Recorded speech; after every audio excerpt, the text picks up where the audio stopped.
2024, 9:30 in the morning. The purpose of this meeting is to conduct the regular United Mutual Board meeting in accordance with Civil Code 4930 and was hereby noticed in accordance with Civil Code 4920. I call us to order, and I see that we have a full house with the exception of Tom, who is traveling. And yes. Yeah, she's on her way. Sue is on her way. So with that, we can proceed. And with the Pledge of Allegiance, Tony Liberatore will lead us in the pledge. I pledge allegiance to the flag of the United States of America and to the republic for which it stands, one nation, under God, indivisible, with liberty and justice for all.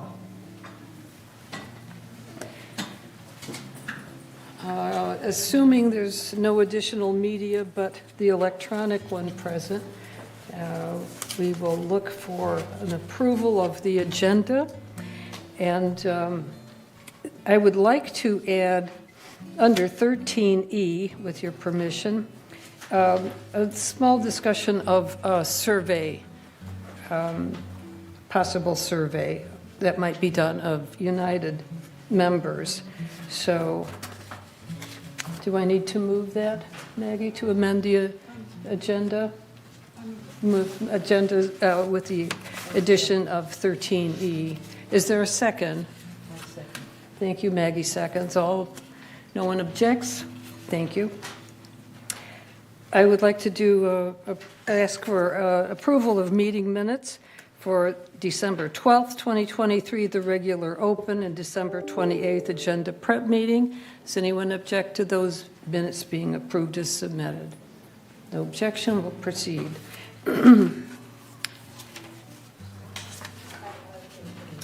My report to you this morning is, of course, to wish you all a happy and healthy new year. And it seems like we celebrate the new year now, and we'll celebrate it again February the 10th with Chinese New Year. And after that, we'll be really sure that we're into a new year. And of course, with the new year comes a new budget, which you know about. You've all been in receipt of your letters regarding new monthly assessments. And of course, we're very happy with the fact that those assessments are well under the inflation rate for 2023 and well under the cost of living adjustments that we got in our Social Security checks, if you received that, if you're old enough to qualify, that is. Now, we're busy, of course, with the year-end closing in the Finance Department, and next month we will have some year-end figures to report. And then, of course, the audit ensues after that. That's the financial stuff. There is an exciting array of challenges ahead. I think that's a kind of a euphemism when people say an exciting challenge. Usually it's quite the opposite. But there are always pluses and minuses to challenges. One is, of course, the Clubhouse One closure that will occur later this year. And there's going to be lots of information distributed about that. Another big project that we will continue, of course, is the improvement of our homes and our landscaping.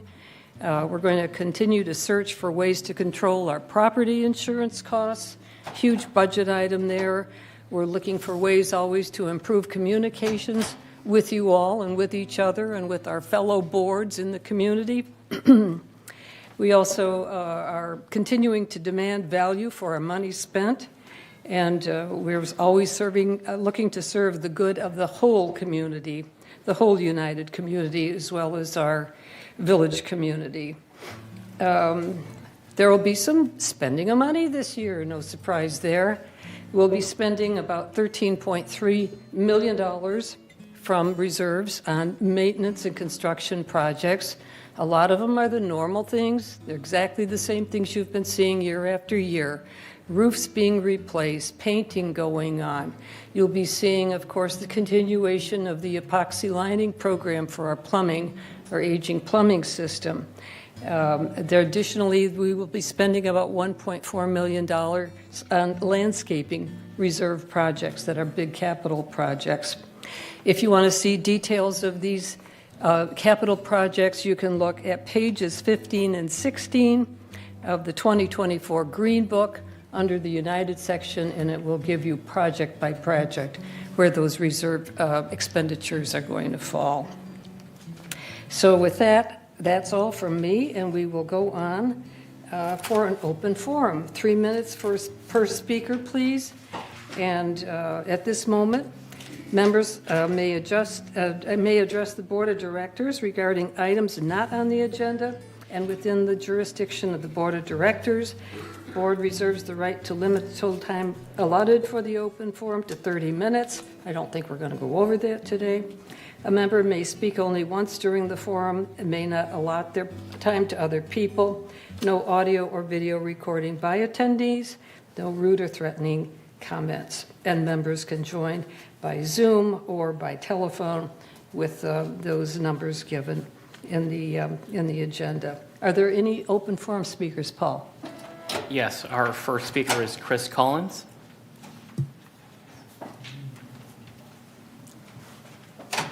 Morning, Chris. Good morning and Happy New Year to all of you. I'm here with an update on the work of the Foundation of Laguna Woods, which is on behalf of residents who are experiencing temporary financial crisis. Thank you. This is Neighbors Helping Neighbors.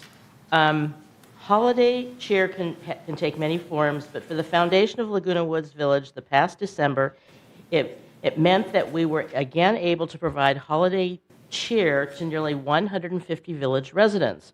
With the help of the Social Services and South County Outreach Food Pantry, the foundation was able to identify those in need of this cheer and provided them with grocery cards in an effort to help them improve their holidays. We would not have been able to do this without the generous support of individual people, clubs, and organizations that are here in the village. These donations are particularly appreciated since inflation has negatively impacted many residents. In 2023, the Foundation Emergency Financial Assistance to Residents jumped to a little over $177,000 from approximately $120,000 in 2022. This year, the foundation was also able to continue funding Meals on Wheels, provide scholarships to Alzheimer's support services, transport residents to the food pantry, and sustain fall prevention efforts, including the rental of emergency response devices, among other projects. In addition to all the individual residents who have donated to the foundation, we are extremely grateful to the following clubs, religious organizations, and other groups who have donated this past year. And because they certainly are experience the effects of inflation as well. So some of the clubs are the American Italia Club, Aquadettes, California Club, Center for Spiritual Living, Chicago Club, College Club, Film Club, Hikers Club, Joyful Christian Church, Korean American Club, Lawn Bowling, Men's Golf Club, Needlework Club, Potters and Sculptors Club, RV Wheelers, Republican Club, Scottish Heritage Club, the Slipcasters Club, Taiwanese Club, Table Tennis Club, and Theater Guild. Best wishes for the new year, and thank you for your generous support to the foundation. It's truly Neighbors Helping Neighbors. So for more information please go to our website, which is the foundationoflagunawoodsvillage.org, or contact the foundation at 949-268-2246, or the foundation at comline.com. Please note that donations may be made with pen file on the foundation website. Thank you. I forgot my glasses. Right to the second. Thank you, Chris. I forgot my glasses today. Thank you. Thank you. Thank you for the good work that you do. Next speaker is Barbara Kefferle.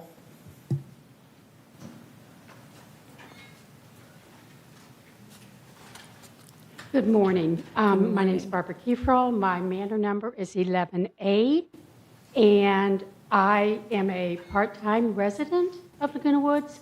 We come here and we've owned our place for 10 years. And I want to discuss, I want to bring up a concern about our laundry room, which is laundry room number 8. There are 3 washers, 3 dryers. I have been here since November the 14th, and there's only been 1 operating washer since November the 14th.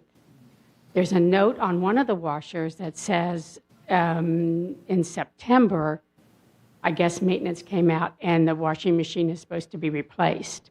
So it's been September since there has only been 1 washing machine working. So I'm kind of wondering what the process is for replacing a washer and what the communication process is for if people, because I email and I make phone calls to maintenance, and I don't hear anything, although I did hear something this morning, which is interesting. But what the process is for that. Thank you. Thank you. Thank We will you. get back to you. Thank you. Paul? Next speaker is Monica Liu.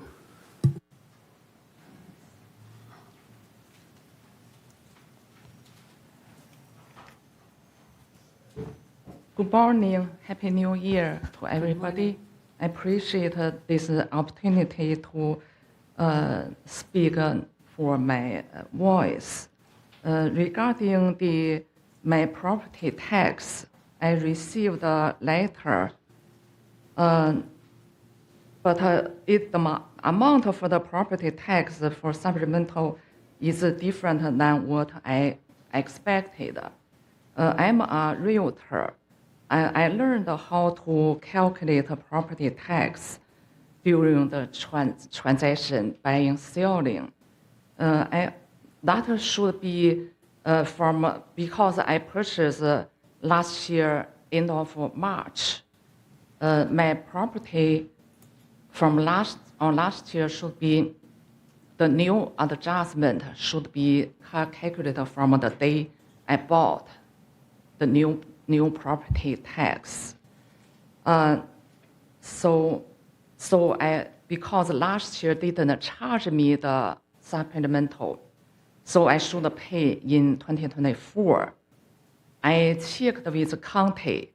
County told me the adjustment from the date I bought till end of June, which is the first half of the year, I owe $189.34. So according this figure, I also owe for the second half of the year, for the 2 more quarters. So I total I owe $554.10 from 2023. This number should be, according to your HOA calculation, should be average to the 2024. So each month I should pay extra $46 for the 2023 I owe, plus the new price adjustment for the 2024. I also should pay the increase for each month on the new price. So total add together is different than the letter I received. I calculated around I think $100. But anyway, the letter said I should pay extra $154 plus $130. I think that is different than my expect. I hope somebody review my case. That's all. Thank you very much. Thank you.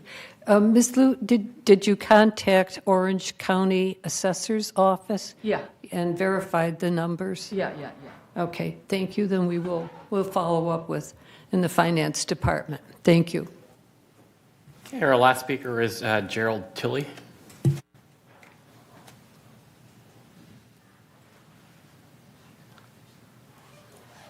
Morning, Madam Morning. President and board members. Some of you have seen me before, so I'm following up. I was informed I should fill out a property damage statement of loss, which has been turned in to, I guess it's the Renovations and Construction Committee or a department, I mean, of Resident Services.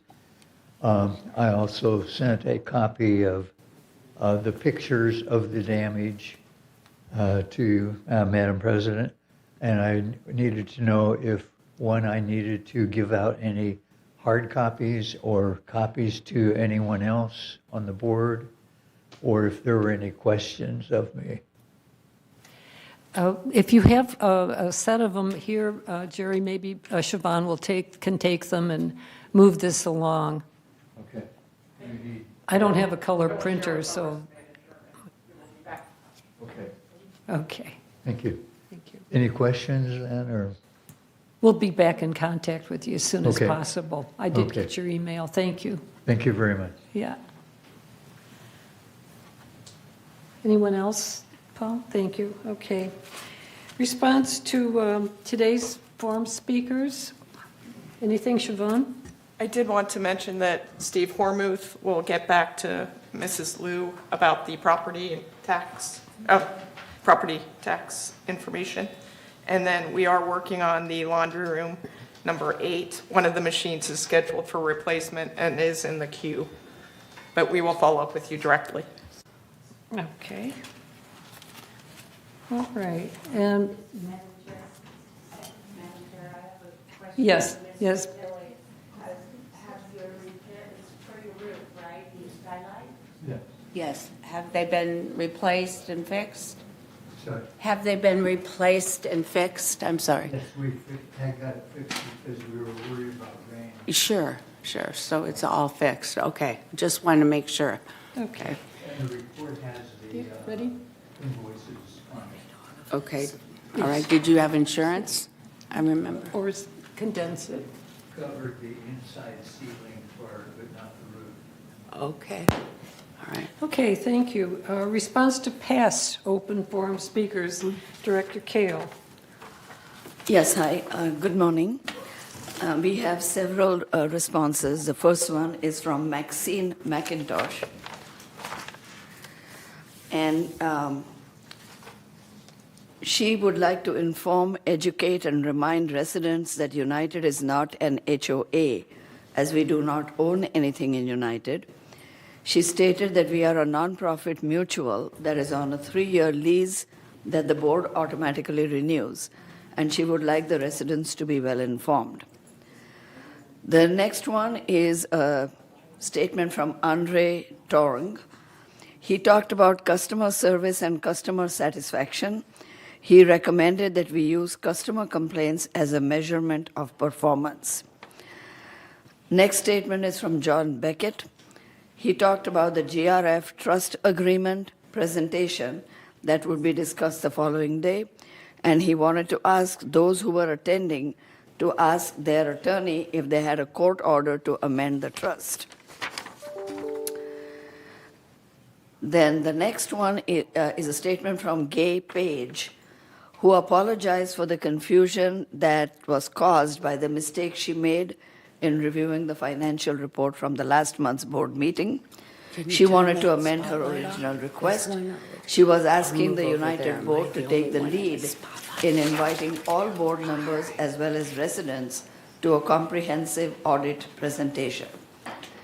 And the last statement was from Marcia Hawkins, who reported 2 broken machines in Laundry 151.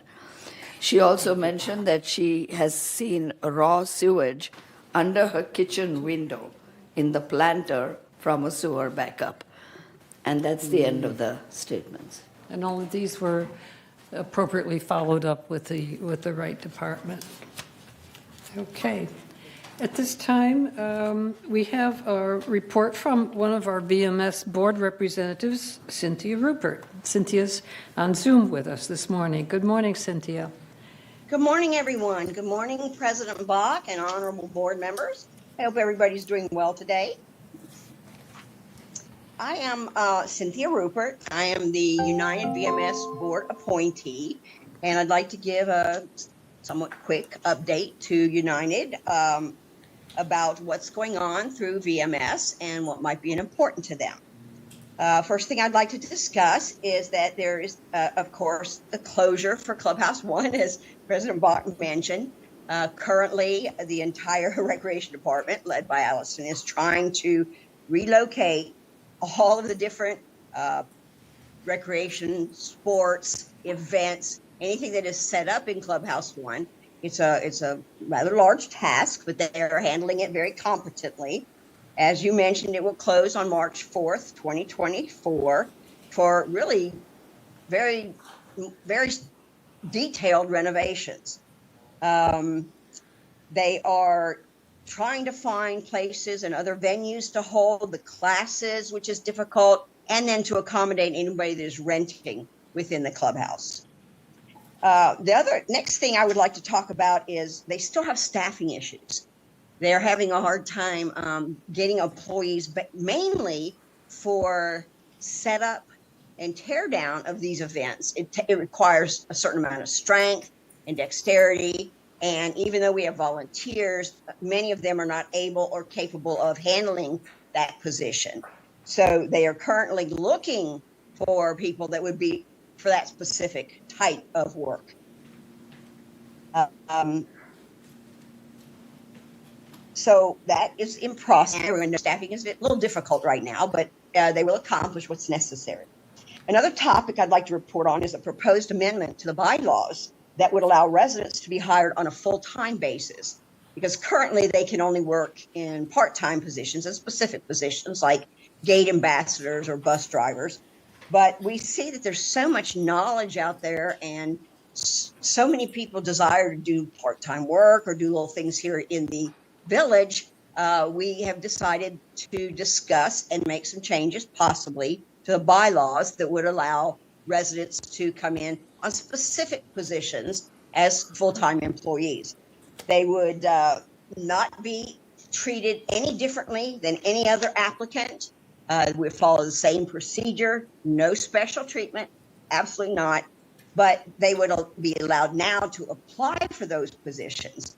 That would give us some more resources for employing and filling vacancies. On the communication front with residents, we always are challenged as to how we can get information out to them. Currently, the VMS management staff is looking at each department, and they're trying to find any communication duplicates to residents or gaps in communications. So if there are any duplicates, we want to streamline it so that we're not sending or providing more information than is necessary. And if there's a gap, we of course want to find a way to get some communication out to those residents.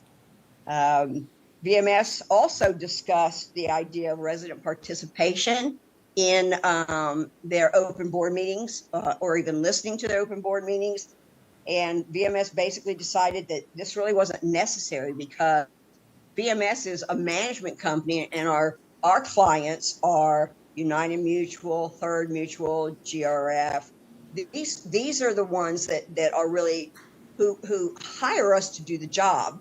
And since we're basically a management company, the residents don't really have a need to see what we're doing. The boards need to know what we're doing. So we basically decided that that was not necessary.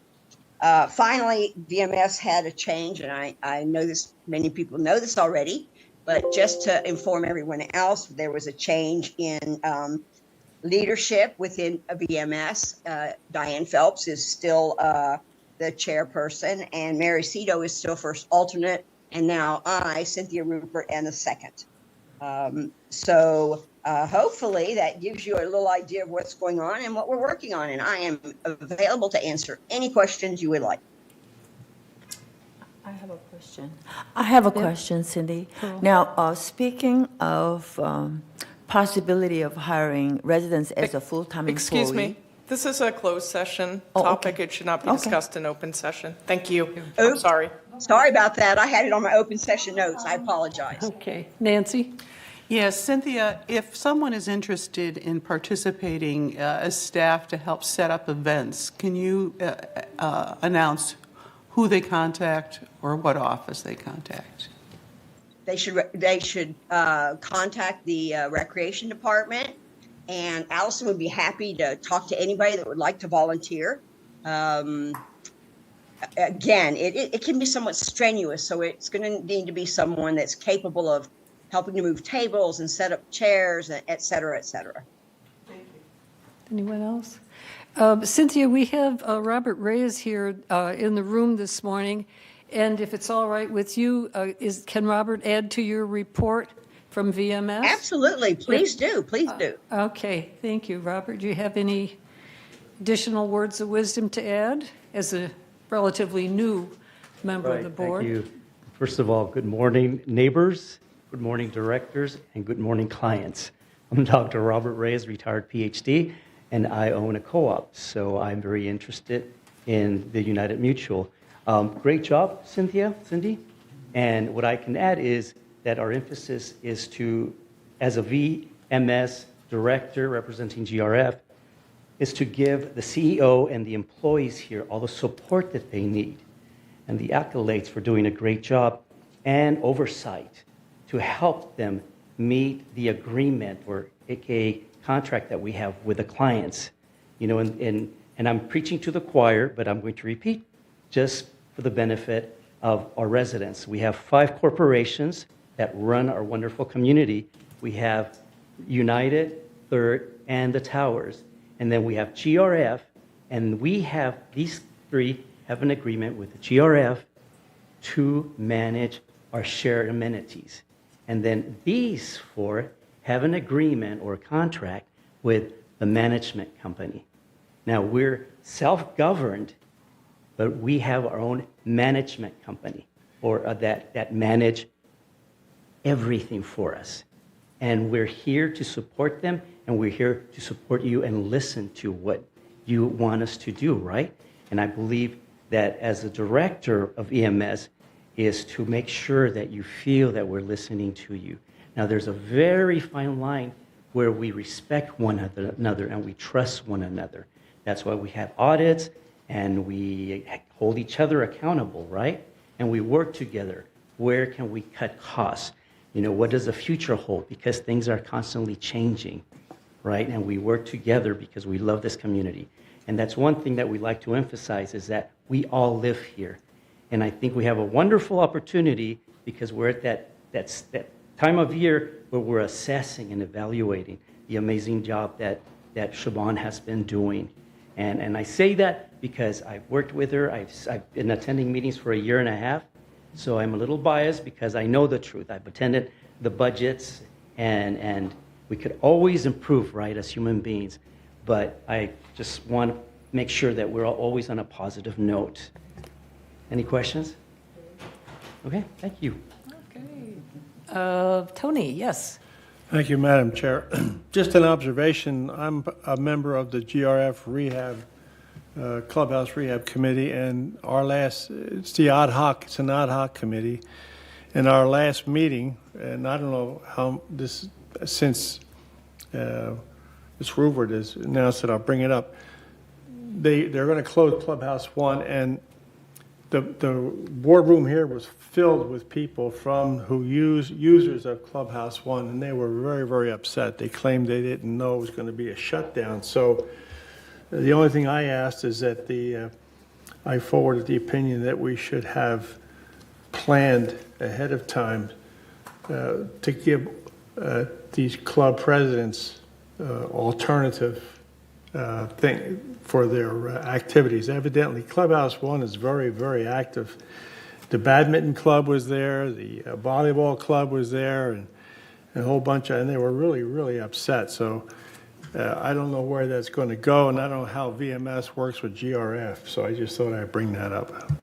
Okay, thank you, Tony. If I could address that, we are meeting regularly with those users that have concerns about displacement, and so their concerns aren't being ignored. We are doing our best to relocate and find alternatives for those persons. Again, it's a GRF matter. Thank you.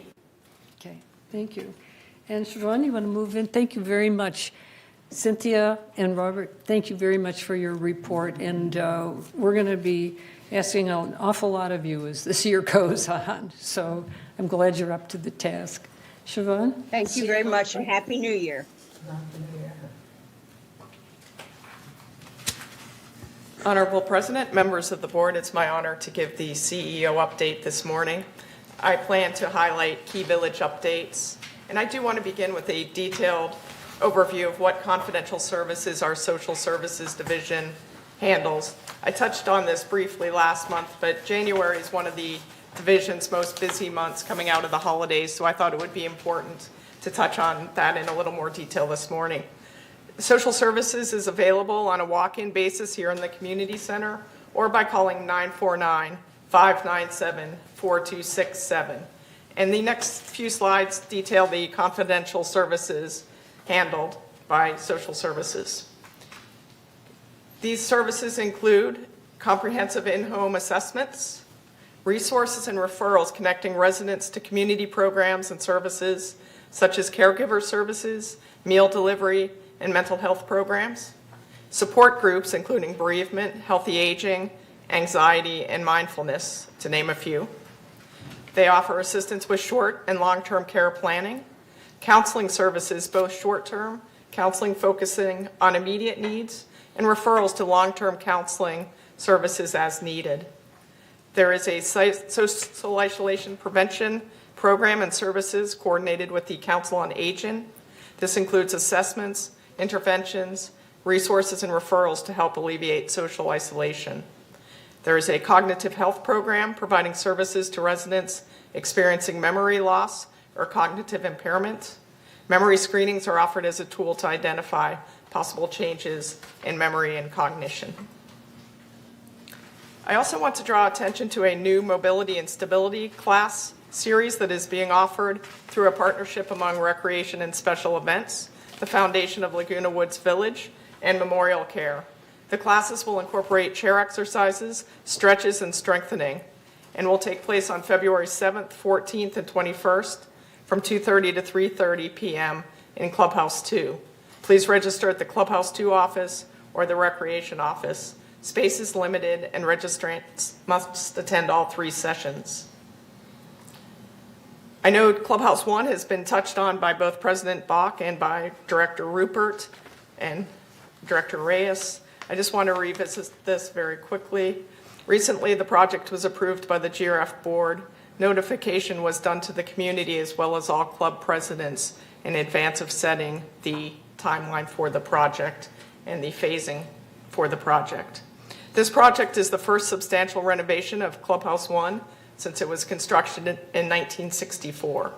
Clubhouse 1 is a 41,000 square foot, we call it a community landmark that hosts a wide range of recreation and social activities, and it is the most visited recreation facility here in the village. In terms of scope of work, on the screen before you, you will see the multitude of items that will be taking place as part of the renovation project. This includes updates to interior flooring, wall covering, electrical lighting, and fixtures in various locations within most clubhouse buildings. The project also includes new doors and windows and painting of the exterior stucco. In terms of the Clubhouse 1 renovation schedule, which has already been touched on by other speakers this morning, if we could advance to that slide. Thank you. Clubhouse 1 will be closed for 6 months beginning in March. The full access restriction is estimated to save $100,000, and it limits exposure to issues such as risk in navigating a construction zone, exposure to construction noise and dust, constant accessibility changes to the facility, electrical and water disruptions, and limited parking while contractors stage equipment and supplies. Recreation and Special Events is taking all possible measures to relocate Clubhouse 1 events, and they've done a great job thus far. Over the next several weeks, staff will continue to adjust scheduling and contact all impacted users. The department requests your cooperation, please, while waiting to be contacted. And then the Village Library and Laguna Hills History Center will remain open with parking access in the lot behind the library building. There is also a scope of work available for viewing in the Clubhouse 1 office if anyone is interested in viewing those documents. Coming out of the holidays, we also want to remind residents about waste management and especially cardboard boxes. Approximately 80% of all U.S. products are packaged in cardboard, and while they are recyclable, paper and cardboard make up the largest component of the municipal solid waste stream. So please dispose of your cardboard properly by breaking down boxes and placing the materials in the recycling container. This is an opportunity to be environmentally friendly and give your neighbors equal opportunity to the recycling bins. Just a reminder also that bulky item pickup is available through CR&R's bulky item pickup program, and this picks up unwanted clutter weekly without having to call resident services. Simply place your items by your shared trash enclosure or on the curb where you place your personal and recycling carts. Please put those items out there before 7 a.m. on pickup day or the night before. Car parts, construction, demolition, hazardous waste items are not allowed. Also, items that cannot be safely lifted into a vehicle by 2 people will not be accepted. Residents may also schedule free door-to-door collection of household hazardous waste as needed, including home-generated sharps, medicine waste, and other household hazardous waste by calling WM Curbside, which is under contract with the City of Laguna Woods. Their telephone number is 800-449-7587. Free document shredding services are also available at Laguna Woods City Hall. You may schedule an appointment by contacting City Hall using the City of Laguna Woods website at cityoflagunawoods.org and clicking the blue Arrange Document Shredding button. You may also call City Hall. Proof of Laguna Woods residency is required, and no more than 3 13-gallon kitchen trash bags of documents will be accepted per appointment. And a reminder that garden clippings pickup is provided by the Landscaping Services Department on a weekly basis. Please place the clippings close to the curb in a single pile and make requests through resident services to have them picked up. Please make these arrangements by Thursday noon for prompt pickup the following day, which is Friday.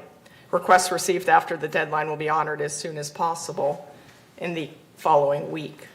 Lastly, as you'll notice, the walls are bare in the boardroom this morning, bare of art, and so are the walls in the community center. I want to draw attention to the Laguna Woods Arts Association, who often graces our walls with their beautiful artwork. And we're in the change out from the 2023 art exhibit to the 2024 art exhibit. So you can expect new pieces to be installed in the community center and the boardroom by the end of this month. So that's always an exciting time to see the new artwork. So that concludes my update this morning. Thank you. Thank you.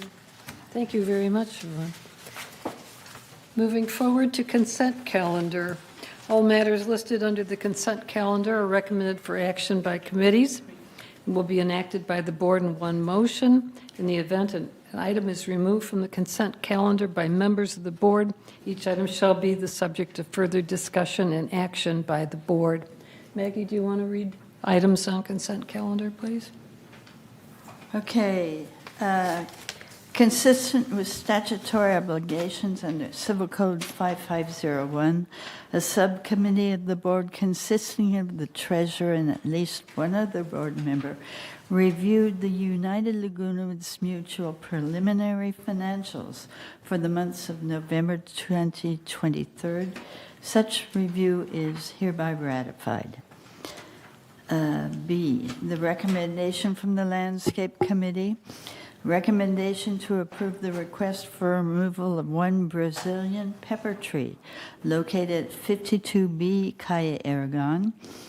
Recommended to deny a request to remove ground cover at 2066B via Mariposa East. Number C, recommendation from Architectural Controls and Standards Committee. Number 1, recommendation to approve a variance request to add a bathroom, windows, and rearrange rooms at Manor 216D, Avenida Mallorca. D, approve the review of the United Subleasing and Transfer of Trust documents approved in December 2023, and such review is hereby ratified. E, recommendation from Finance Committee, no recommendation. And F, membership disciplinary matters, there's a disciplinary update report. Thank you. Do I have a motion to approve these items as read? I move to approve the items on the consent Second calendar. video, okay. And I guess do we vote online, Paul? On the screen? Okay. All those in favor? We can vote this way or by raising hands. Okay, all right, very Oh. good, thank you. Unfinished business. We will entertain a motion to approve the revision of Architectural Standard 6, air conditioning units and heat pumps. This has been out for a while, 28-day notification for member review and comments to comply with Civil Code 4360 has been approved. And Maggie, do you want to read the resolution? Right, I'm looking for it.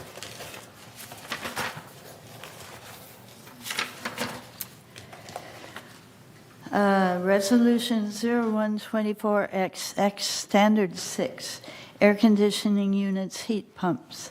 Whereas the Architecture Control and Standards Committee recognizes the need to amend standards and create new standards as necessary, and whereas the Architectural Control and Standards Committee recognizes the need to revise Standard 6 air conditioning units, heat pumps, now therefore be it resolved January 9th of 2024 that the Board of Directors of this corporation hereby adopts Standard 6 air conditioning units, heat pumps as attached to the official meeting minutes.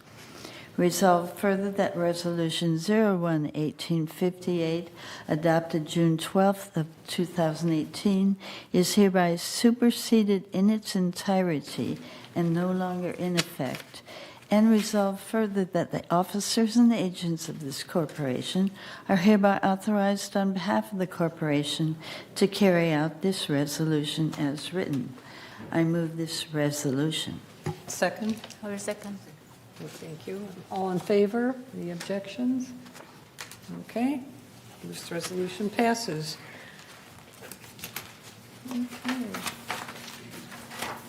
Going on to new business. Town halls. Our town hall is coming up this Friday, this month's town halls. And Sue, you have that program. Would you like to give us a preview of it? Yes, it might be a mixture of items. I'm working with Dan. Unmute yourself, please. I'm working with Dan Yost to try to get a little update on property insurance and then also the disaster recovery issues. And then I wanted to go over the budget. And we have an excellent chart as to how the funds have played out. And I think it would be of interest to the members.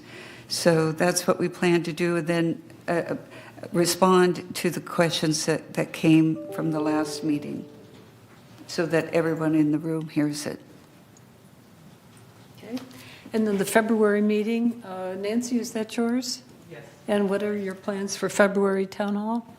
We're going to be talking about alterations and improvements. Can you hear me? We're going to be talking about alterations and improvements in the importance of HO6 insurance. Thank you. Moving on to item 13B, entertain a motion to approve the revision of Architectural Standard 18, gutters and downspouts. And this will be the initial notification or reading of this, which will go into 28-day review. Maggie, do you want to read 13B, please? Okay, this is item 13B, page 15 of 16. It's the pink page. Resolution 0124XX, Standard 18, gutters and downspouts.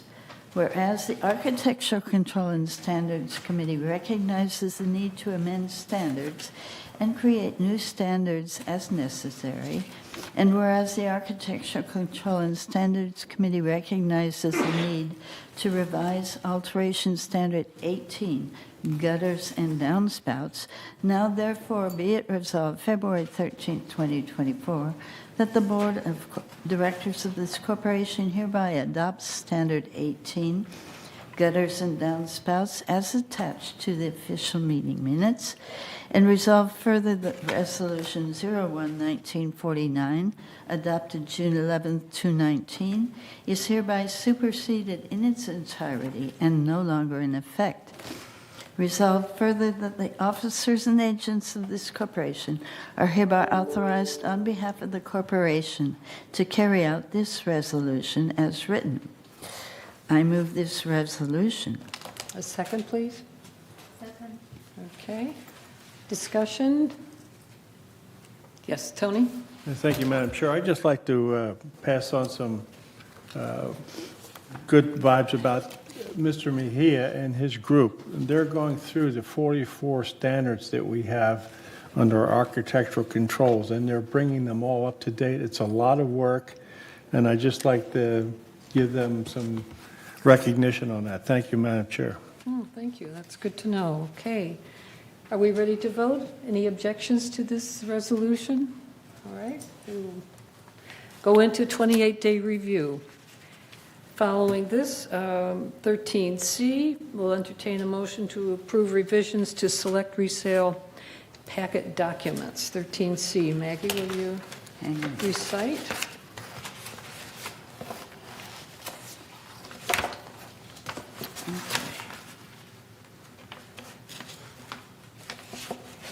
Attachment 7.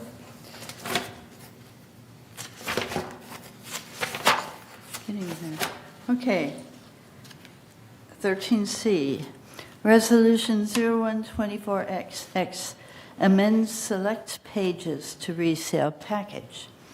Whereas United by and through its Board of Directors uses various forms and documents for the sale of memberships in United, including forms and documents used by members and prospective members for purposes of transferring memberships and the right to exclusively occupy units. And whereas the Board of Directors, through the Governing Documents Review Committee, has identified modifications to select resale package documents to define alterations, clarify differences between United's master insurance policy, HO6 insurance and HO4 insurance, and to document whether prospective shareholders accept or decline or accept responsibility for alterations, improvements, and to emphasize the importance that shareholders, members, tenants purchase HO6 or HO4 insurance. Now, therefore, be it resolved January 9th, 2024, that the Board of Directors hereby approves amending the following United Mutual resale documents. Definitions. We're going to add the definition of alterations, responsibility agreement for alterations, define the difference between United's master insurance policy, HO6 and HO4 insurance policies, which are held by the member, and emphasize the recommendation of purchasing HO6 and HO4 insurance by the members, allow prospective shareholders to accept or decline to accept existing alteration improvements when purchasing a unit. That's always been true, but we're noticing it now. Residency restrictions emphasize a strong recommendation to purchase HO6 insurance. Resolve further that the approved revision shall be attached to the minutes of this meeting, and resolve further that officers, directors, and agents of United are authorized to carry out the purpose of this resolution. I move this resolution. Is there a second? Thank you. Discussion? Anyone? Okay. Anyone, we'll proceed then to vote. All, any objections? All in favor? Okay, good, thank you. And moving on to 13D, we'll entertain a motion to approve the smoking policy. This is the initial notification to members for review and comments to comply with Civil Code 4360, the smoking policy. All right, Resolution 0124XX. Whereas the Governing Documents Review Committee has recommended amending the smoking policy to fairly and reasonably address smoking in Laguna Woods Village, and now therefore be it resolved on February 13, 2024, that the Board of Directors of this corporation hereby approves the revisions to the smoking policy as attached to the official minutes of this meeting, and resolve further that Resolution 011726, approved on February 14, 2017, is hereby superseded and canceled, and resolve further that the officers and agents of this corporation are hereby authorized on behalf of the corporation to carry about this resolution as written. I move this resolution. Is there a second? Okay, discussion? Any further? Yes, Maggie? Okay, this is to clarify where you can and cannot smoke. Basically, you can smoke in an enclosed place, which is your private unit or your automobile. That is basically it. You cannot smoke in hallways, in pathways, in doorways. You cannot smoke in carports. You cannot smoke where it affects others. If the smoke in your unit causes damage to the neighboring unit, or you're smoking on the patio or whatever, there is a recourse that we use through a reporting of that, and Social Services Department will be called, and so on. So this is to clarify where you can smoke. In your enclosed car, in your enclosed home, in your enclosed balcony or porch, if no smoke escapes. So those are the places. It's just clearer here. So that's why we're doing it, because the old one was very confusing and complex. Thank you. Okay. Further comments? Okay, we're ready to call the vote. All in favor? Thank you. We have a unanimous vote. Thank you. Okay. And this too will go on to a 28-day notice. These items that go on to 28-day notice, I'll be listing them in my biweekly newsletter to you all so that you know what's out on notice and have an opportunity to contact the board if you have concerns, comments, questions, and so on. The item E that I asked to be added at the beginning of this meeting is in regard to the possibility of doing a community survey of United. We're on our 60-year anniversary this year, and the last time a community survey was done was 10 years ago on the 50th anniversary, back in 2014, and it was done in Third. It was not done in United, nor was it done community-wide. It was restricted to Third. And in talking to you all and to others in the Laguna Woods Village community, there's some confusion about how we have changed, some questions about how we are different post-COVID than we were pre-COVID as a community, about how we want our places maintained, and how we want our money best to go to work for us when we pay those monthly assessments. So the idea is that perhaps it's time to do a survey.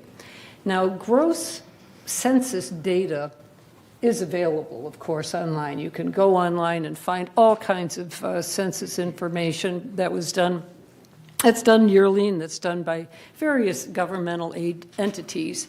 And that will give you a gross overall picture of Laguna Woods Village, but it doesn't get very granular. And it's, unless we do a specific survey of some kind that asks our residents about themselves and about their preferences, we'll only have the most superficial understanding of our community today.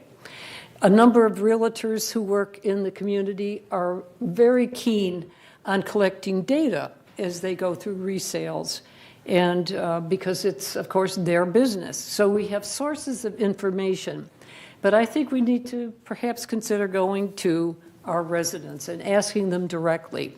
Now, a lot has changed in 10 years since a survey was done, right?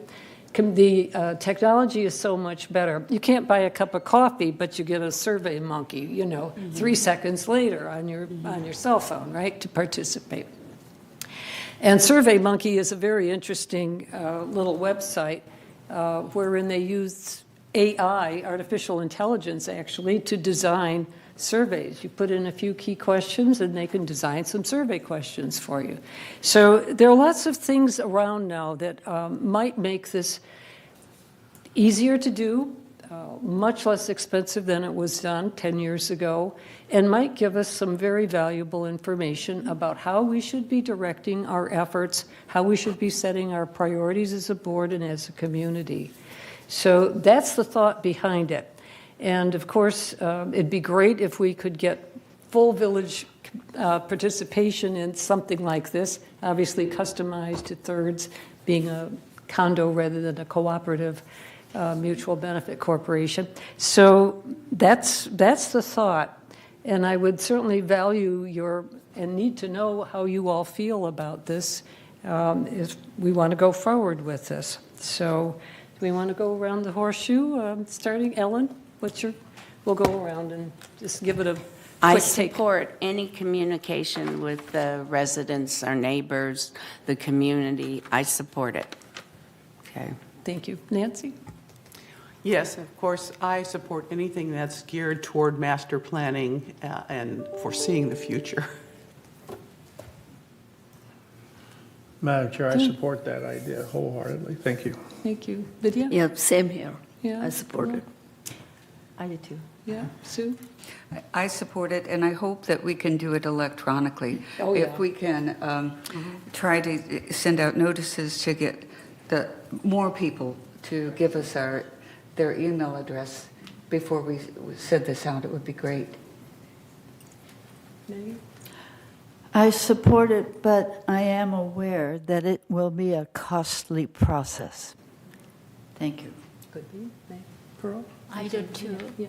But as Director Kwam said, that it will be very important that we get the majority and as many as residents participate and show their interest and their concerns. Georgiana? Yes, I support it as well. I think since one hasn't been done in 10 years, it's a good idea, and it's not an annual expense, so I think it's worth it. Yeah. And we probably would have a lot of ways to save as much as we can because of electronic age and AI stuff. So yeah, we like to study and research the best way to do it. And now, of course, the question is, who would like to head this up? Nancy? Oh, no, you were not raising your hand. I wasn't going to rebut Maggie, but I wanted to say that in my experience, and many of you have these same experiences in business long term, I've been doing it for 50 years, the yield of information so outweighs what the cost is. The cost seems nominal in the long run relative to having a good survey and good input from planning, budgeting, and including our amenities and programs. I'd be willing to work on it. Okay, Sue, that's great. Yeah, good. Yeah. Any other comments, questions? I mean, this is just the first time we're talking about it in a public way, so that everybody is informed that this is possible direction we'll be going, because it will be something that might be coming in, to your email or to your mailbox or whatever method the experts. And I think it should be done by someone very knowledgeable. rather than just a homemade, what do you think, kids, kind of survey. Garbage in, garbage out, as the saying always goes. So we have to do it the right way. Pearl, you had another comment? Well, as you said, with the help of AIs, yes, costs might be surprisingly less expensive than we expect. And I think as a board director, our job is to promote it, to increase the participation of the residents as much as possible. Right. Thank you. Nancy? Yes, I think that maybe we might look at this either as an advisory committee or an ad hoc committee. An ad hoc is really empowered. Advisory might be more advisory on the initial get up and go on this. And we could solicit people who have R&D background or that AI backgrounds to some extent. Yeah. Some extent. Yeah, I've been thinking it'd probably become an ad hoc committee if you all buy in on it. Mm-hmm. Maggie? We must not have people who are not electronically acute.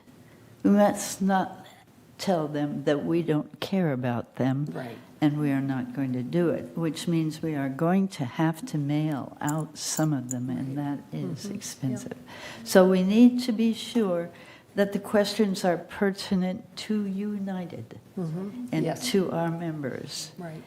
And please beg them to return it. We have fewer than 1/3 of the population that responds to our ballots every year. So we need a larger return than that. We need a larger return than that. So we should talk this one up, and when we get it going, let them know that we really want to know, and we really must know from as many as possible. Thank you. And language, too. We have to bear yes, in mind that that's we right. need to hear from everyone as many as possible in the community, and communicate in a way that we can all participate. Nancy, you had something else? No, I just had something for the director, Carousel Go-Around. Okay. Okay, thank you. All right, and we will proceed with that, and we'll go around the horseshoe in the other direction now. Director comments, we'll start with you, Georgiana. Anything to add to the mix this morning? Not really. Okay. I'm good. Okay. Nikki? Well, respond to the open forum speakers. I mean, most of them already gone, but we didn't have a chance. I was very impressed at the foundation's report and how many groups and clubs are participating for the annual contribution and so on. And well, I know that Director Lee Perley has been really advertising to Korean community, so that there are many residents that who needs our attention and help, so on. So I hope that those kind of activity will spread out and help one another in this community. Mm-hmm. Thank you. Maggie? Okay, I'd encourage everybody to look at the website. Right. It's really easy. It gets confusing sometimes. You might get lost, but every time you get there, even if you get lost, you find something interesting to read. Also, I want you to look at the November package. It has more than one page. It really does. It has about 60 pages. And most people read one page and go no further. The second or third page is H06 insurance, and we'll give a plug for that insurance for everybody. If you have alterations or anything, if you have stuff you value in your apartment or unit, please consider H06 insurance. If you do damage to anything else, United Property or anyone else's property, the H06 insurance will help you. Some people learn that at new resident orientations. Some people don't come to new resident orientations. Some people don't read all parts. Everybody should look into H06 insurance one more time. Thank you. Sue? Yes, I want to invite everyone, the board and members of the community to come on January 15th to the Landscape Committee. It will start at 9:30 and it will end at 11. And the focus is on the Dudek report, which was on the trees. And this has been going on for like a year and a half. We've got a very good report, and we have sent that out to the board members and the ad hoc committee. So if you'll please review that so that everyone understands it and we could move forward. There will also be a closed session after this, and we would request that the board stay for that closed session. Thank you. Pearl? Yes, I have 2 points. First of all, I hear that, this is not the first time I hear, but sometimes when you have a problem with the washer, it takes a very long time to get the new delivery. I wanted to know whether it has any problem with our inventory, and if it is so, I think we should communicate them, because we are low on inventory. I think the communication would help a lot of these things. My second point is, during the meeting, when there's a 28 days notification, stuff like that, there's a civil code that we have to read. But a lot of the times, our residents get lost. And we ourselves, unless we have a piece of paper to follow, it gets boring. So just what we did at the last resolution, Maggie would read everything, and then she would say, basically, it is about the clarifying about the smoking, where you can smoke, to summarize it. Yeah. And I think that would be very helpful for our residents, and as a matter of fact, for us too, because sometimes, the resolution is very long and boring and complicated, and so we don't stay, unless we stay focused, we get lost. But I think at the end, if we can summarize what this is about, that will get our attention. Thank you very much. Vidya? Yeah, I'd like to address 2 things. Number one is I would like to applaud the foundation for a job well done. Mm-hmm. And I would like to, in whatever way, try to encourage all members to contribute and give something to the fund. It is our fund. And unless we contribute to it, it won't work. And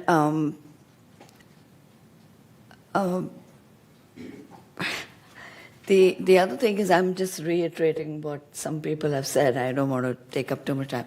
But I think Maggie does an excellent job of summarizing things and pointing things out to us.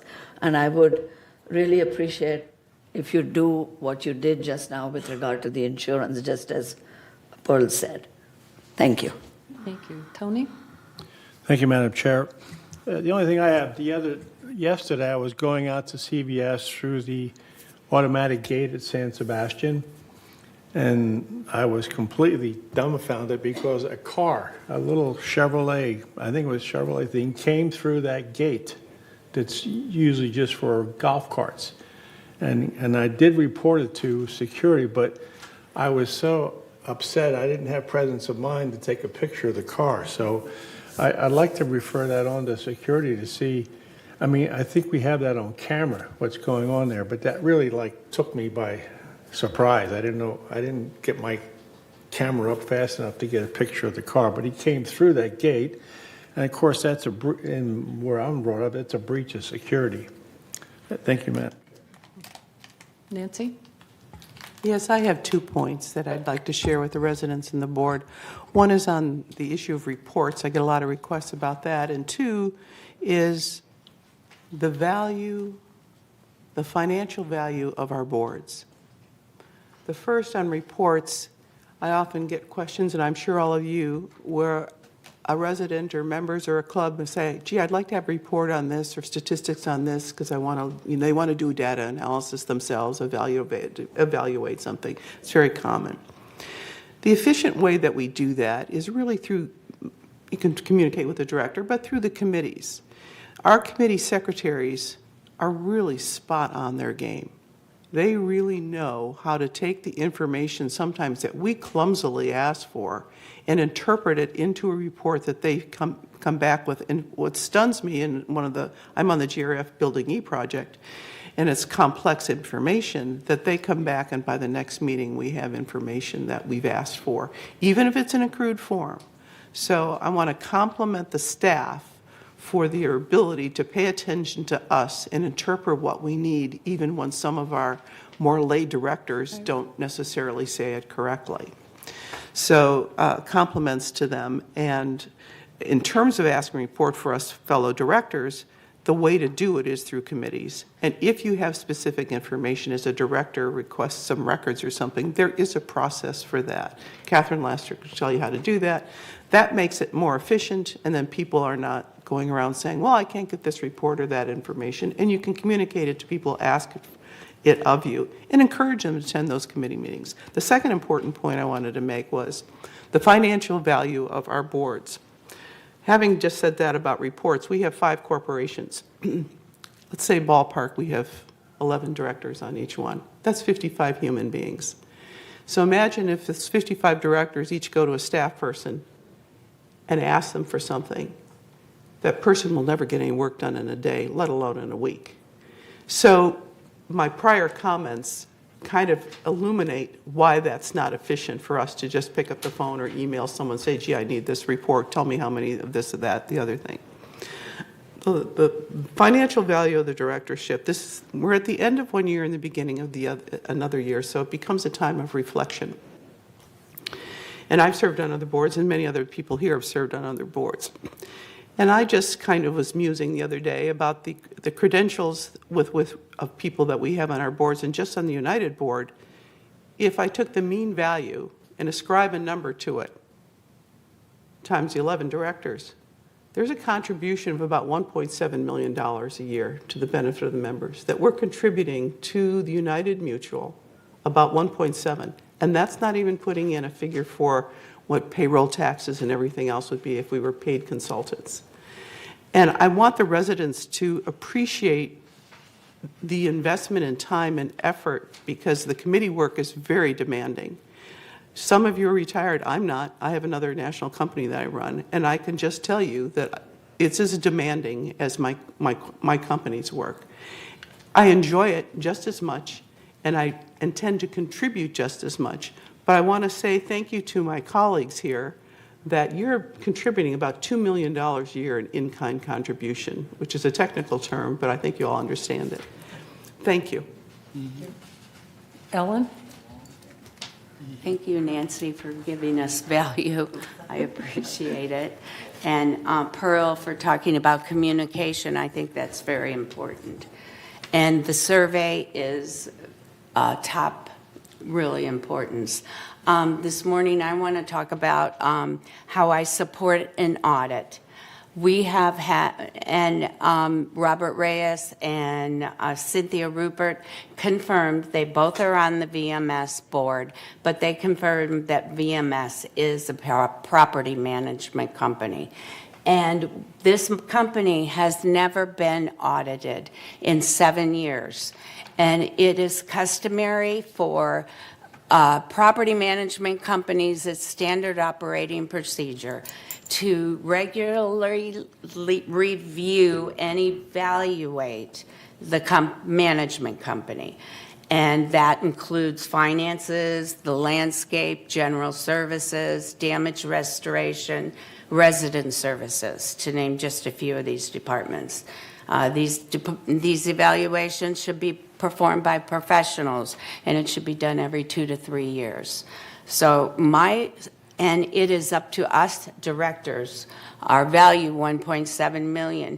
We should push and support this to do an audit and move forward. Thank you. I guess I'm the last one, and just for a moment, if you would indulge me, if you can close your eyes and imagine what United would look like if we did not have our trees, our tree canopy, our urban forest, the shrubs around the shrubbery throughout our community, around the clubhouses, on our streets, in our cul-de-sacs and so on. Can you imagine this place bare stripped of all of the wonderful greenery that makes it so lush and so beautiful?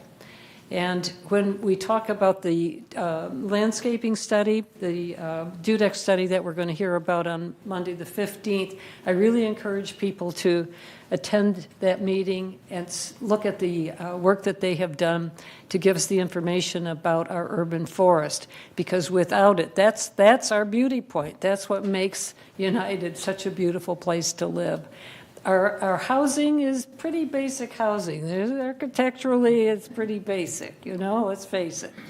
But it's the trees, it's the shrubbery, it's the urban forest that makes us such a wonderful and beautiful place to live. So I hope everybody can make it on Monday to learn about the tree study. And that's it from us. Do we want to take 5 before we get into committee reports, or do we want to forge ahead? Forge ahead. Forge ahead? Okay, Mickey, you're on. We'll do United Committee reports. And remember to make these succinct. If you don't have anything to report, just say nothing to report.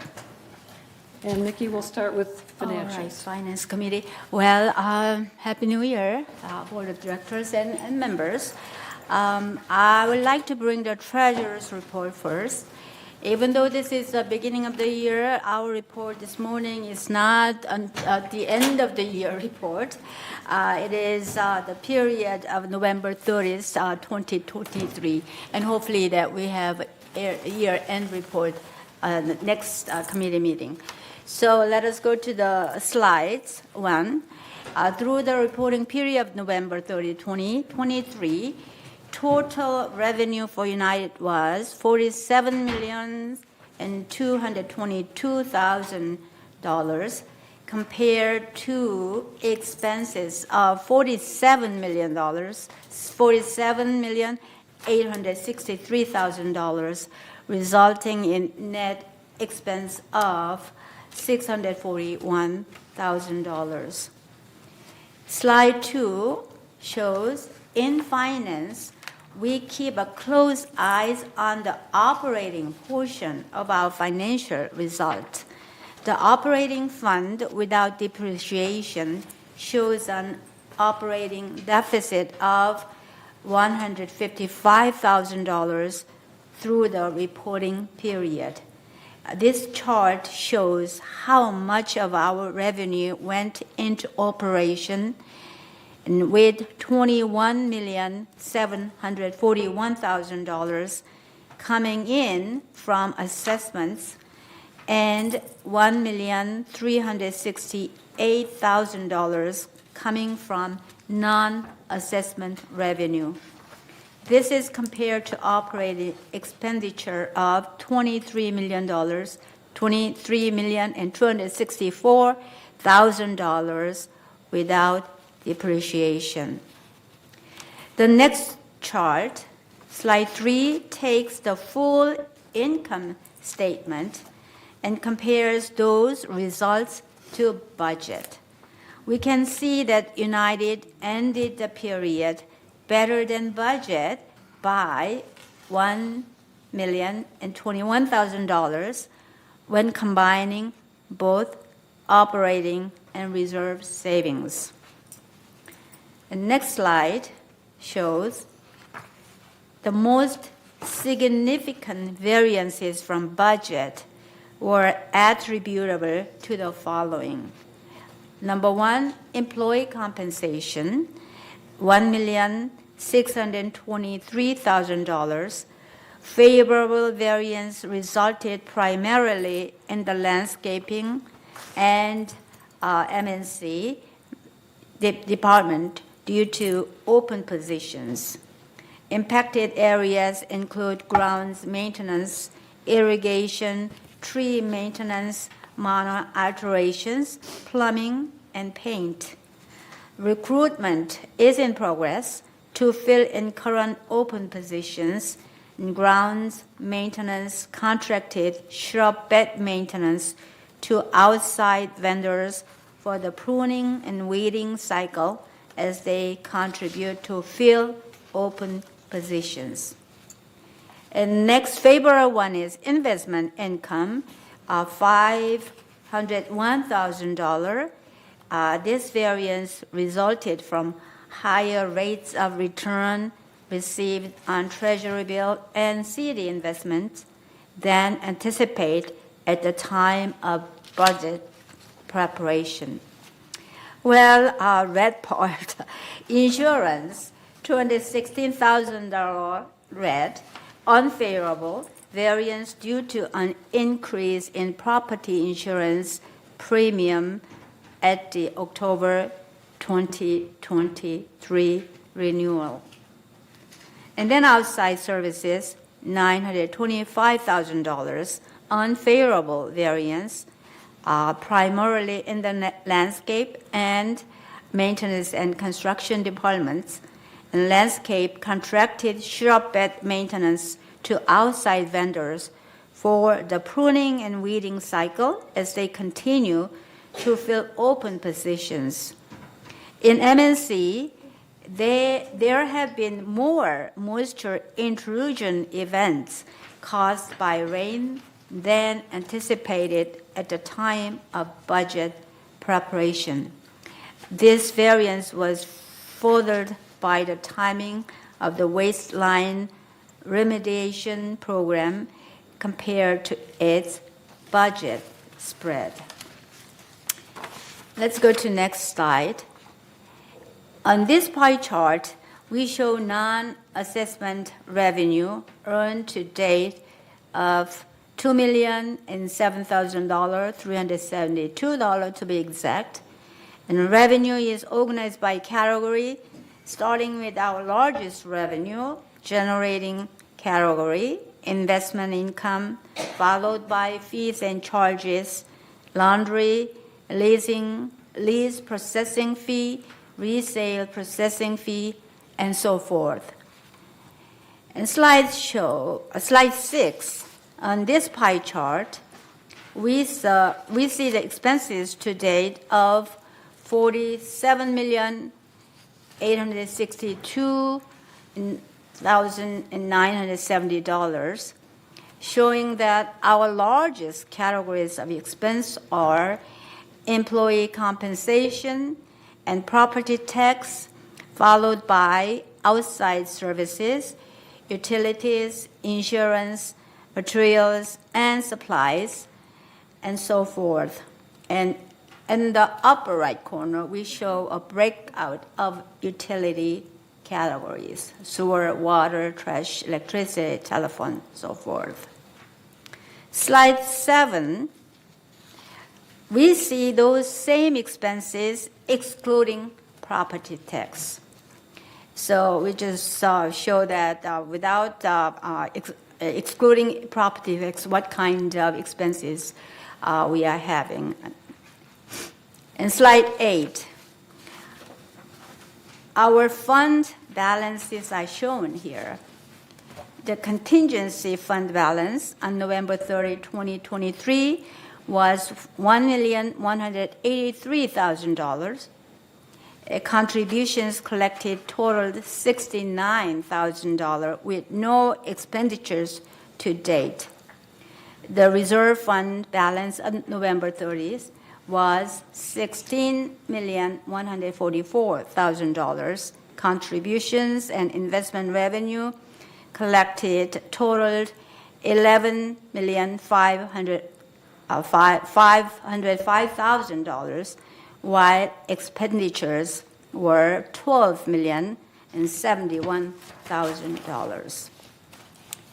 Next slide, 9. We compare this to historical fund balance for the past 5 years on this chart, which have averaged $19 million, and we are a little short this year, of course. That's what we planned. Until 2026, it will go down, but we need to figure out how we increase those values in the future. And then slide 10, we have a slide here to show resale history from 2021 through 2023. Through November 30th last year, United resales totaled 313, which is 77 resales lower than the prior year. For the same period, the average year-to-date resale price for a United Mutual Manor was $356,000, which is $1,000 more than the prior for the same time period. Finance Committee, we used to meet monthly, but we decided to meet every other month, so we did not meet in December. And we will have next committee meeting in the last week, Tuesday of this January, and hopefully by then we will have the final year report. And resale report was already there, and the leasing report is also attached in our report, right? So not much change, about 12.5% leasing. This will complete my report. Is there any question? Okay. Thank you, Vicki. Thank you. Architectural controls and standards, Tony? Thank you, Madam Chair. On our previous and our consent calendar, you can see what we were up to with the Architectural Control and Standards Committee. Very, very busy. And so I won't bore you with any more details, but our next meeting will be on December the 21st, 2023. Everybody's invited. And if you're planning to do something with your home, go on the internet and look at the Architectural Control Rules 1 through 44, and it will save you a lot of time and pain. Thank you. Okay. Nancy, member hearings? Actually, Maggie chairs that, but I'm happy to address it. We are pretty complete with respect to the backlog of cases that we were adjudicating, which was to determine what portion of work was done, was the residence portion, and what work was done that was the mutual's portion. The residence portion, of course, being a result of an alteration or an improvement. We meet weekly on it, and we're now getting into, I think we're just about caught up to date. Some of them were 2 years plus in arrears in terms of adjudicating those, and I think we're pretty current. Are you now able to just go back to once a month, or are you still doing every 2 weeks, 2 weeks, every 2 weeks? Well, we've been doing almost every week, so we're probably going to go to maybe twice a month. Okay. And it depends on some of the other ones, because some of those are legal issues, and I just don't know how many other issues come up relative to that. You can never predict that. Thank you. Okay. Maggie, governing documents? Okay, you saw the fruits of governing documents today in the smoking policy and the other policies. So we're working hard. We have a terrific staff, and it's a very active meeting. We meet again on January 18th. I would also like to say that while real sales may be down, staying is becoming more and more popular. People are staying longer, much, much longer. They can get a caregiver, they can get a co-occupant, they can get someone to help them, and they like to stay here. So that's the positive side of the resales being down. Thank you. Okay. Sue, landscape? Just, again, a reminder to come on the 15th at 9:30 to go over the tree report, and I think you'll find it very interesting. And then our work at the committee level, again, we're working on just the appropriate trimming of the trees and whether or not they should be taken out. And that's always contentious to the individuals. And so we're working on that. But our big concern for the future is AB 1572, and that's where they want us to severely limit irrigation, and it will result in turf removal if we don't get this changed in the legislature. So we'll be bringing that up a lot because that takes money to reduce the turf. Pearl, Maintenance and Construction for United. MMC, our next meeting is scheduled for January 17th, and we do not have a December meeting. Thank you. Resident Advisory, Tony? Thank you, Madam Chair. Our next meeting is the January 11th here. It's Thursday afternoon, 4 o'clock in the Elm Room. And if you have something you want us directors to deal with for you, please show up. That's all I have. Yeah, Tony and I were amusing ourselves with an interesting word of Norwegian origin, ombudsman, O-M-B-U-D-S-M-A-N, ombudsman. An ombudsman is essentially what the advisory committee is, an intermediary, a neutral intermediary for the resident to exercise knowledge and context for the benefit of the resident. So that's a great word. Okay, GRF committee reports, GRF Finance, Mickey? The committee met on December 20th, and it was a little disarray, I think, in terms of the formation or organization of the meeting seems to be a little loosened up. I mean, GLF, of course, board was elected a little later than us, and then they had some the treasurer issue, so on, but finally we got a new treasurer. And then I realized that our board has two representatives, me and Tom. And of course, Tom was in England. He tried to get on an online participation. He was not able to. So I was the only one. And then there were so many third mutual, all guys, and they didn't even know who were the real member and who were the alternates, so on. But I hope by next one they will figure out. But anyway, they're talking about finance was $2 million favorable throughout the year compared to budget, which was good news, but compensation was a little less than budget, and it seemed like that a lot of vacancy contribute that fact. And utility was a little unfavorable because of the increase of the numbers, so on. And then they reported that Golden Rain Foundation portion of the corporation's basic assessment increased by $6.91, which is 3.1 point increase current year. That was a highlight of the information that I got. And next committee meeting will be held on February 21, 1:30 p.m.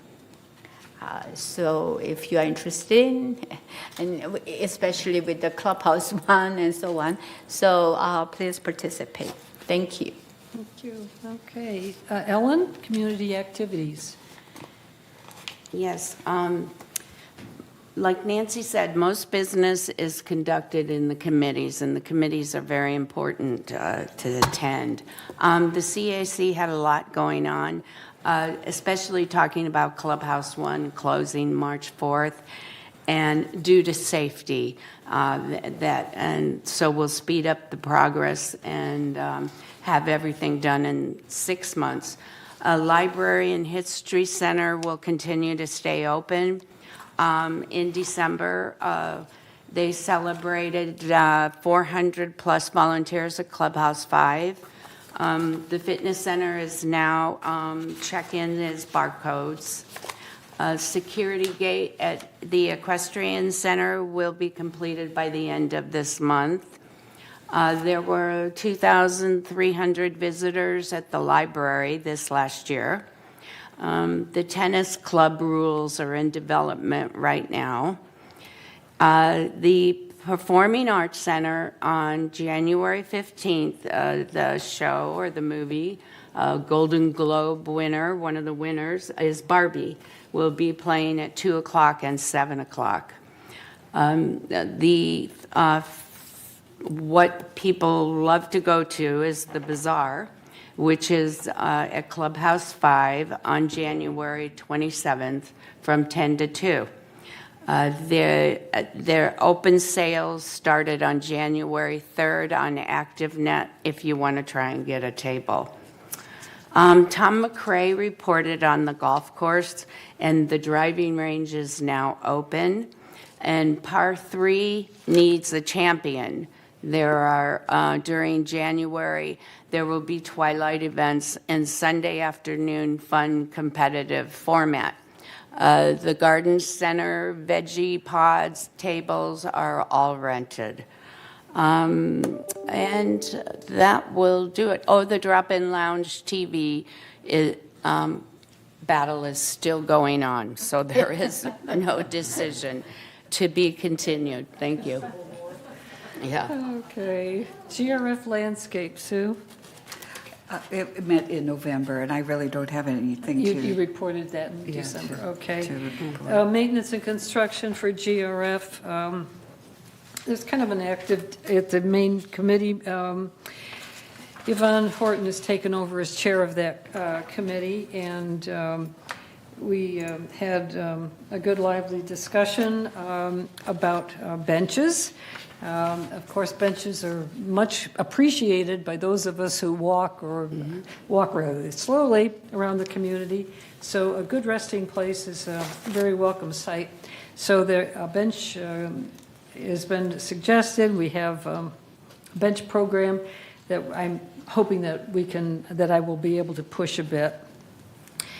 The overview of projects that were accomplished in 2023 was presented by Guy West, and there were lots of very expensive and important projects that were completed in GRF, and of course there's a lot more to come, which leads me into Clubhouse One. I was on that ad hoc committee as well, and I think we've heard a lot about that today. I think the important thing is if people want to get really granular and look at the details of that plan, they will be available at the office in Clubhouse One for anyone who wants to go by there and look at all the specs and look at the exactly what is going to be done in each of the buildings on the campus. So that will be available for public viewing, or for member viewing, I shouldn't say public. So that's pretty much the report that's of any additional information to you than what you've already heard. Nancy, space planning for ad hoc, that's yours? Correct. That's also called the Building E project. Right. Effectively, it started with, I just want to refresh everybody, it's the beginning of the year. It effectively started with that we had security and we needed to move 15 personnel. And the committee wasn't really staffed, or GRF wasn't really staffed with people with, let's say, architectural and planning backgrounds. No offense, but that was a fact. So I was elected a director, and Allison fortuitously put me on that committee because I do have a strong architectural and planning background in up in Silicon Valley for many years. Essentially, what I noticed when I came on board is that they weren't really doing a planning process that you would normally do, which is let's get the as-built for all of our structures so we know where we stand in square footage, and if we have to move people from, regardless of department security, someplace else, where we had space, and then ascertain the utilization. So there were three elements, but the first was we need to have a space utilization study, and that's essentially the plan with the Austin company, the report that was kind of in secret for a while. And the GRF ad hoc is now holding open meetings as well, so that's, the members are showing up, and it's been very productive. The net of it, of our last meeting on January 3rd, was the second aspect of it, which I had to ask them at the preceding meeting. You now need to do a utilization study of our amenities and programs. And Allison, is it Griglio? Anyway, she did assemble some figures. They need to be honed a little bit. And it tells us, she did it from about 2005, and it's very revealing about what things are, where things are trending. And it's not, mutually exclusive of the pandemic. It's telling us some information that's important in terms of what people are interested in and what they're not. So that's kind of feeds into master planning as well. All of this ad hoc committee on the building is about moving some specific group, the security, landscape, et cetera. But it's also taking a further long view on on what we need to do. And I was asked to opine, and I said that looking at for the security people, we have room in this building to do that. But if you come to the ad hoc committee meeting, they're now open, you'll find it informative and very interesting. Sue, Media and Communications? I'm sorry. Sue, your report on Media and Communications Committee? The Communications Committee, again, we did not meet. Okay. And I also don't have a report from Mobility and Vehicles. There was no meeting. You've heard about that before.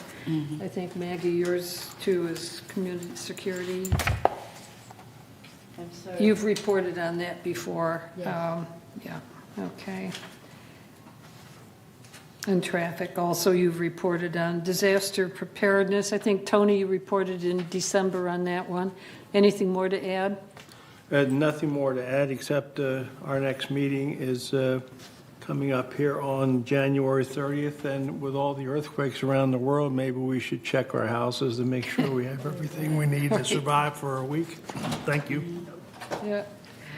Okay, IT advisory, Sue? The IT advisory, we continue to work on the ERP project, and it's making good progress. It's a little behind, but we're working on how to address that, how to get the funding and the staffing where it needs to be. Okay. Thank you all. Item 17, future agenda items. All matters listed are resolutions on 28-day notice for future board meetings, and those we took care of today. Architectural standards on gutters and smoking policy. And with that, is there anything else at this point for open meeting? We have done admirably well today, and we're getting better at this. So thank you all. Yes, Thank you all. So with that, do I have a motion to adjourn? I do have a motion. Let's To recess. Well, recess. Adjourn open, recess, return for closed in, let's see, about by noon, I guess we can start. So, okay, we are on recess. Thank you. Can we just have a closed meeting? Yeah, right.